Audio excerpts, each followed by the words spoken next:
You just got up, good morning, and if you're staying with us, thanks so much for staying with us. Let's get through the analysis and find out exactly how this was done. Julian Alvarez with an absolute rocket, Joby. It was just so impressive from him and really made the difference. Yeah, listen, it's individual brilliance. I think, when you are Switzerland and you're as deep as they were, and, at some point you have to make an allowance for, conceding a bit of territory, but then when someone does this against you, it is just absolutely phenomenal. You can see his position here, and again, as soon as he picks up the ball, there's only one thing in his mind here. That's what I love about it. Positive touch inside and then whips it into that far top corner is a magnificent effort, and sometimes there's just nothing you can do about it. Derby, if Alvarez doesn't score this absolute wonderful strike, I'll just let you see this again. If he doesn't score this, if this doesn't go in, I promise you we'll be watching penalty kicks right now. Because it was always going to take something special. The way the Swiss were defending, they were impenetrable. It wasn't going to happen. It needed magic. Alvarez turns up with it today. Yeah, and then after that, I guess what you're saying, because the floodgates didn't quite open, but there was another goal after that. Martinez wanted to get in on the action too. Yeah, and of course by now, Switzerland are pouring bodies forward. They actually get caught out, Xhaka there. But again, we talk about Alvarez, that work that he does defensively to win the ball back, and then it's now a counter-attack. Obviously Switzerland, struggling to get bodies back, and Armada there, very, very fortunate, gets a ricochet, and Martinez there to finish it off. Yes, now we're looking at a 3v2 or 2v1 here, and Armada almost loses the chance. He does, it's a heavy touch, but follow-up plays. The Torres just come on, he's got energy. So quite a calm finish. In these moments players can panic, picks his corner and bounces it in. So look, they've gone to extra time again, so that's another 30 minutes played. They've already done it once in the knockout rounds as well. Can they keep winning like this? Is that a silly question? Is the answer, yeah, of course they can. Well, you look at the performances and how they've got through, and I think in your mind you're saying no, but they do just keep finding, that moment of quality. There's a togetherness, there's a spirit, there's a fight. And again, we get so wrapped up in data and analysis these days, but actually what you can't quantify sometimes is this, Laura. The belief that these types of wins, and sometimes when you're not at your best.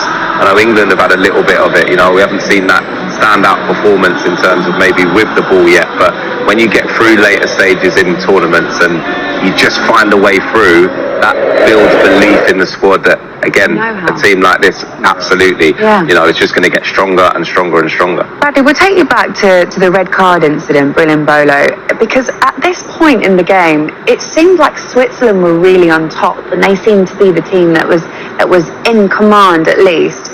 We'll show the first yellow. This is what got him booked earlier on in the game. And then we'll show you the second yellow that got him sent off. Any arguments with this, guys? No argument. This one's a little bit reckless. It's the frustrating thing about both of them, and we'll see the second one as soon as you can control this. Slow down. Slow your feet down, put them under a bit of pressure, but you don't have to make that foul. And in this, again, it's hard to feel sorry for Mbolo. I feel sorry for the teammates. Well, look, you're kicking out. You go down and then you kick out. What do you want the ref to do, especially when you go and watch that, Joe? Yeah, listen, he's let himself down. He's let his teammates down. It always looks worse in slow motion. I think in real time, probably looks like just a bit of a coming together. Obviously, the yellow card gets issued originally for Paredes, so that has to be looked at, mistaken identity, and because of that, Mbolo obviously then ends up getting the yellow card for simulation. You can see he's absolutely... But that's guilt. It's guilt, but it's the split second decision, I suppose, and you call it a decision that he's made to go down too easily, which he has. I think he felt maybe the contact was going to come a little bit sooner. That didn't come. Then he sort of flicks the leg out to try and initiate that contact. Listen, there's no question that it's simulation, and ultimately you're going to get a yellow card, but you can't help but feel sorry for him there. It's you're too nice, man. On the biggest stage, you're feeling. I know, I understand, I get it. The emotion, the crowd. Yeah, you're pumped up, especially the first one. What's the second one, man? He'll be watching this back. Oh yeah, and think, what was I doing? He will be, because his team have now gone home. His country has gone home, and it's Argentina that have progressed. More from these two in a second. We're going to have all the reaction and analysis, not only through to the semi-final of the World Cup, and the manager isn't happy. Is that actually a good sign? I think it's a positive. Yeah, I think. To get to the semi-final of a World Cup and still know that there's a level we haven't quite reached with the ball. I think without the ball, the lads were outstanding today. The effort, the desire, the work rate. I think all the main ingredients to be a team.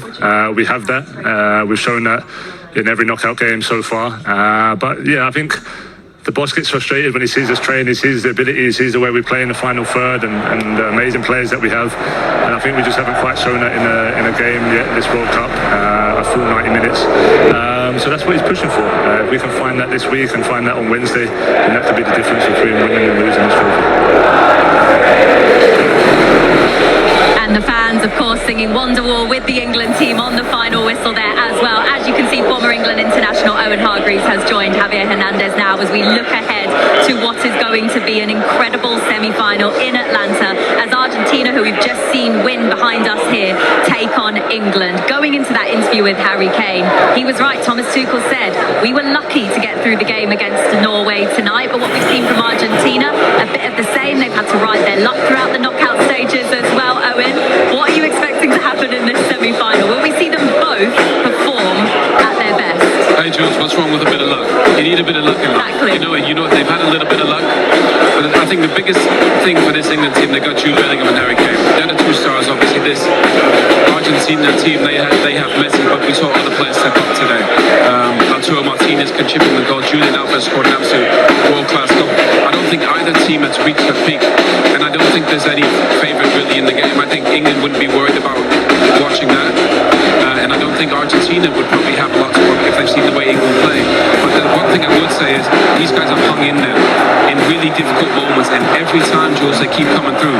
That's a really good sign. So I think confidence is growing.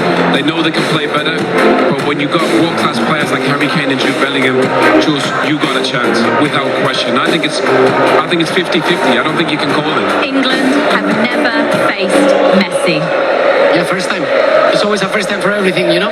So, yeah, it's going to be an absolutely brilliant semi-final. No? These two teams that I'm looking at this way, you know, they both haven't reached their peak and they both want to reach the peak if they want to win world champions. You know, if Messi and Argentina want to repeat it or England want to bring it home, you know, so they need both to level up. But I agree with Owen in everything that he says. I think both national teams are, like, let's call it equal, you know, with very good stars, try to peak over there, playing good as a team, but better in individuality. So I think it's going to be an amazing clash. You know, and I think England have one advantage, a little bit of athleticism. I think the one thing this Argentina team lacks is a little bit of speed. You know, they play the 4th century midfield players quite narrow, and I think England have a little bit more speed. And I think Jude Bellingham is a difficult matchup for a lot of these Argentina midfield players. So, Jules, let's see what happens. How pleased will England be that Argentina went to extra time as well tonight?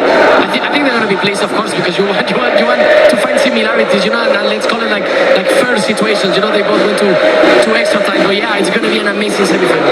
England beat Argentina at the World Cup in 2002. Owen Hargreaves played in that England team. How do they do it, Owen? You know the secret. Tell us. It was David Beckham penalty, wasn't it? Hey, we'll take anything. We'll take a penalty, take a free kick. But again, I think this time it's been about the stars, you know, and I think they've come to the biggest occasion.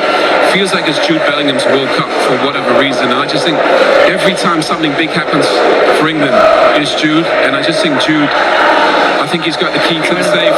And you know, that long may it continue. Guys, thank you very much. We cannot wait. The semi-finals begin on Tuesday.